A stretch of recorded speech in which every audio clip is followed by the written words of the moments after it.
Hello, I'm Phoebe, a content creator for Modern Singer magazine. Today, I'm so excited to give you a lot of great information about starting out college as an incoming voice major. A new school year is right around the corner, and a new class of freshman singers is getting ready to enter vocal performance programs across the country. It's an exciting time for young singers taking their first steps toward a career in the arts. But it's also intimidating to enter a new music department with raised performance standards, more coursework, and more experienced singers in higher classes. Luckily, Modern Singer is here to help.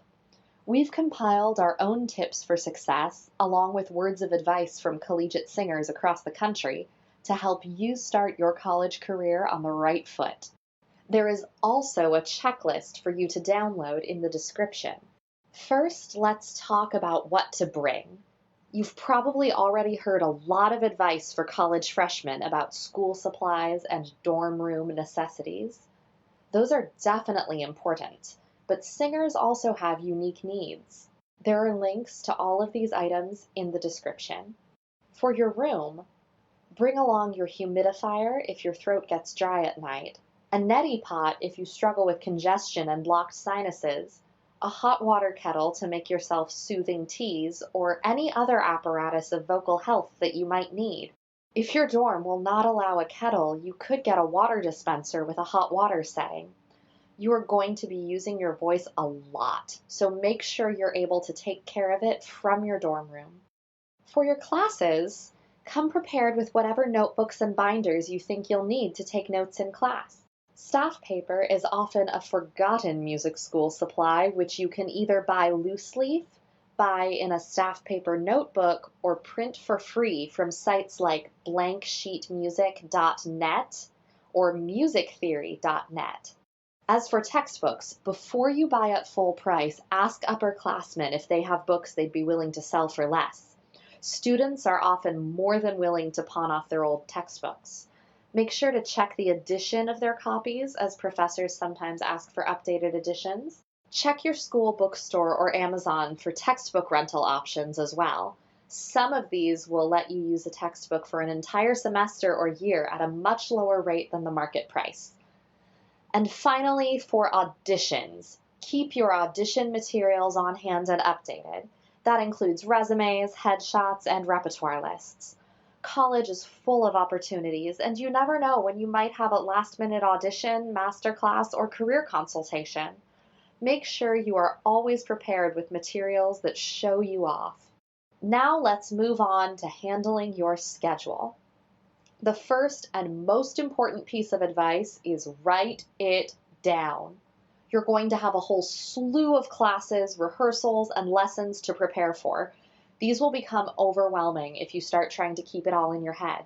Use a calendar app, a planner, a bullet journal, or whatever it takes to keep your life written down somewhere for you to reference. Also, remember to prepare for your first day. Walk through your schedule around campus before the first day of class and make sure you know where everything is. The last thing you want to do on your first day of college is run around academic buildings looking for your diction class. It's important to schedule your practicing. Figure out a consistent practice schedule based on when you are free and when you are able to snag a practice room. Depending on the school, afternoons can be peak practice periods, so you might find more available practice rooms before class or in the evenings. Plan on practicing at times when you'll be able to focus. If you are not a morning person, for example, a morning practice session might end up being ineffective. Block out your practice times in your calendar and attend them like classes to keep your growth consistent. Remember that long-term careers are built in the practice room. When you work out your schedule, practice prioritizing assignments and events. There will be a lot of things demanding your attention, but remember, you are only human and can only truly focus on one thing at a time. Sometimes the more grueling assignments will have to take priority over more interesting subjects, but procrastinating your tough homework will only make it tougher later. And finally, a note about self-care. It might sound silly, but with so much going on, it can be hard to remember some of your basic human commitments. Sleep is the easiest way to take care of your voice, so try your best to get at least 8 hours a night. Also, give yourself at least 15 minutes, preferably more, to sit down and eat a full meal at lunch and dinner time. It's a nice chance to take a breather during the day, and it's important for your physical and mental health. If you find yourself struggling for time to eat between classes, explain your schedule situation to your professor and ask if you can eat in their class. Now that you know how to schedule your commitments, let's talk about free time. First of all, remember to branch out. If your music school is part of a larger university, try joining a club or two outside of the music department. Not only will this give you the chance to try something new and unrelated to your coursework, it will also allow you to get to know students from across campus.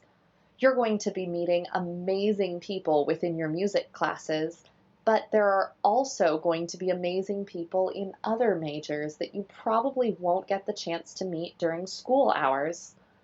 Don't be afraid to branch out and meet some engineers, historians, economists, and more. Sometimes it can be overwhelming being with musicians all the time, so friends and activities outside of music can give you a bit of a music respite. Also, explore the area. Whether you live in a small college town or a big city, there is likely something to explore outside the confines of campus. When college life feels stifling or dining hall food becomes unbearable, there are some nearby places you can use to get away. Between all your work and playtime, you're bound to meet some interesting people.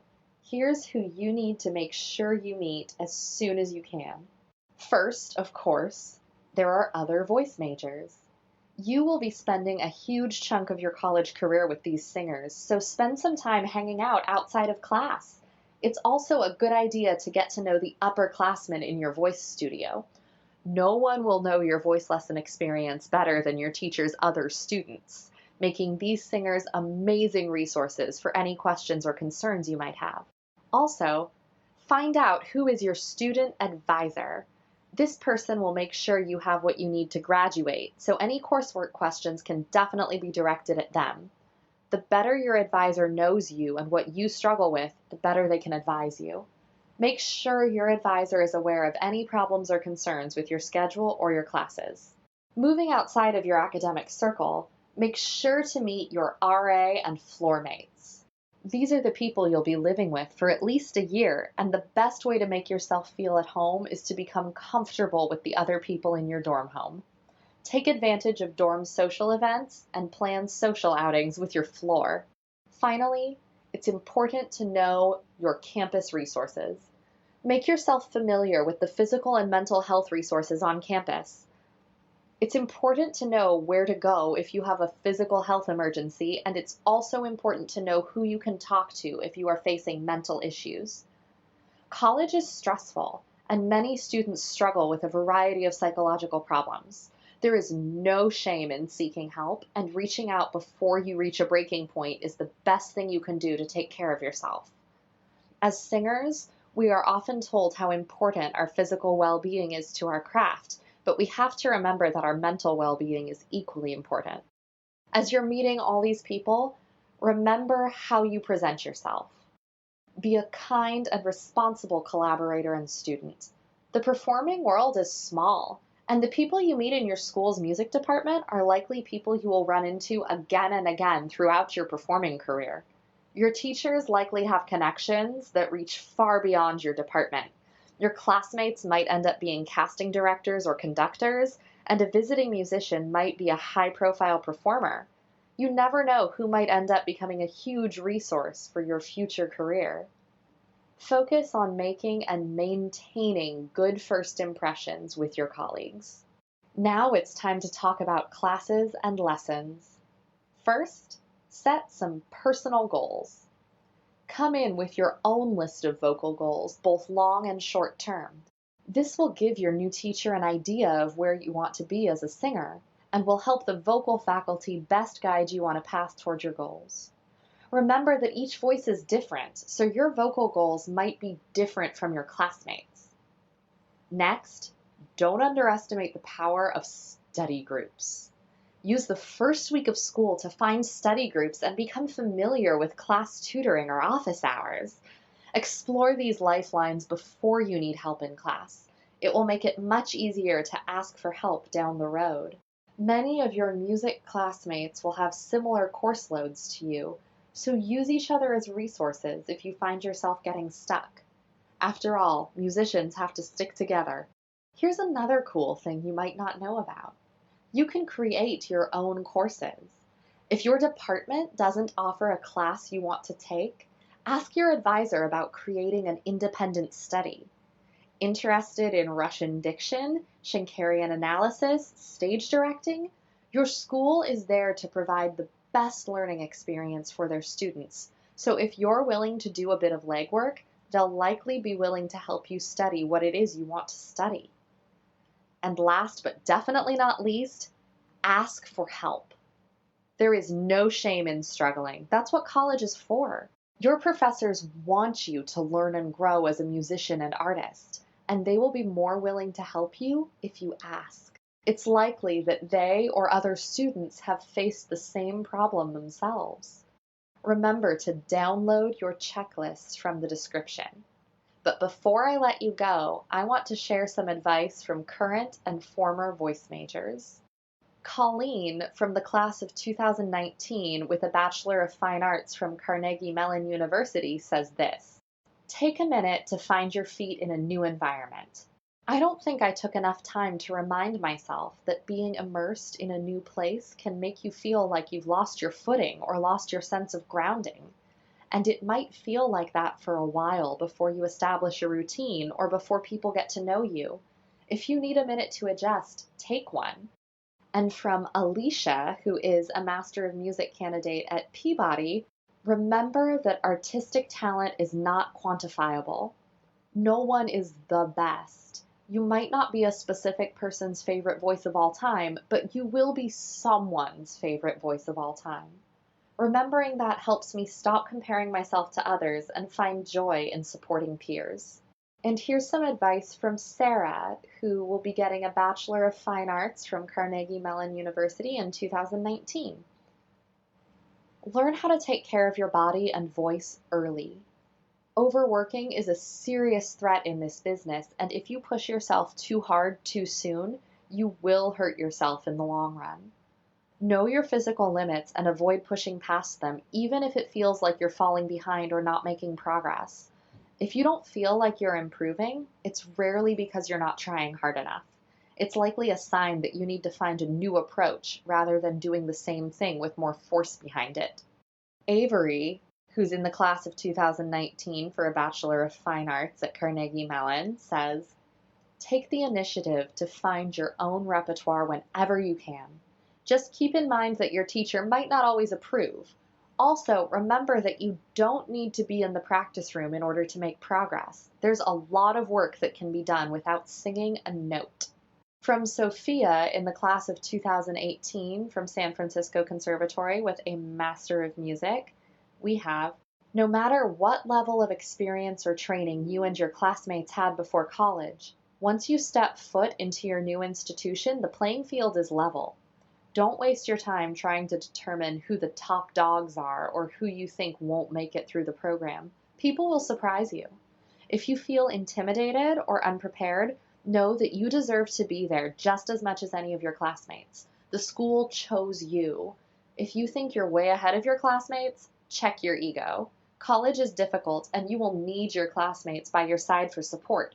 Don't push them away by critiquing and judging. Mark, from the Bachelor of Fine Arts class of 2019 at Carnegie Mellon, says, college is a journey that opens more doors than it closes. It centers around discovering who you are, who you want to become, and what matters to you. Joseph, from the Bachelor of Fine Arts class of 2019 at Carnegie Mellon, says, don't be late, always do your best, and most importantly, be a good colleague. Also, get a hobby that has nothing to do with music. Sydney, from the class of 2019 with a Bachelor of Fine Arts at Carnegie Mellon University, you go into college as a voice major because you're a really good singer. In order to become a better singer, you need to push yourself, and college does that. All of a sudden, you might find that singing and music aren't as easy as they were before, and that can be really discouraging. But remember that it's all part of your growth as a musician. Eventually, you'll get to that place where it feels easy again. That's your clue to push yourself more. Being an artist means constantly striving to be just a little bit better than you were the day before. Maria, who is a Master of Music candidate at Peabody Conservatory, says, "Try not to get caught up in doing what other people want you to do in terms of your career. Ask questions and get as much information and advice as possible to make your own decisions. Every path is different, so trust your instincts and your gut, and try to compete only with yourself, not with others. You will most likely be making money doing something along with singing in your future, so spend some time enhancing the transferable skills that will help you get a job outside of singing. Work toward building a portfolio of your skills and make your own opportunities rather than waiting around for opportunities to come to you." College is an incredible opportunity for singers to take their first steps toward careers in the arts. Take advantage of the chance to learn and grow in a safe, supportive environment and shape your college career into your dream experience. Remember to download your checklist in the description. We hope this information helps you build your career and have fun doing it. Please like the video and subscribe to our channel so we can continue making videos to help you. If you have any questions about this video or other topics, leave them in the comments below.